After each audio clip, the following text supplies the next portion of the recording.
Oramos, pedimos, Señor, su perfecta voluntad, Padre. Este clima, Señor, se puede alrededor de aquí la colonia. Pedimos, Señor, que tenga la tormenta, Padre.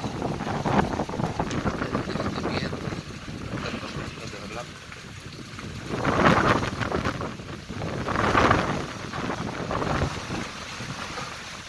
Estamos acá en Guadalupe y así está el clima por acá en este momento.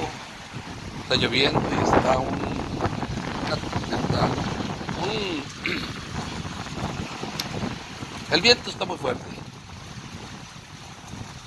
Según las noticias por ahí en algunas partes del área metropolitana, en algunos municipios ha estado cayendo granizo. Rogamos al Padre que no mande para acá granizo para que no lastime los carritos.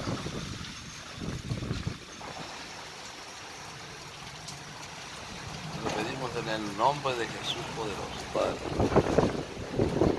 Padre de la gloria, bendito sea su nombre, Padre. Esta es su perfecta voluntad, Señor. Esta es su voluntad, Señor. Y todo lo que se mueve, todo lo que se mueve, dice su palabra que una hoja de un árbol no se mueve si no es su voluntad. Necesitamos su voluntad, Padre Santo. Lo que usted mande, Señor, en el nombre de Jesús poderoso. Bendito sea su nombre, Padre Jehová.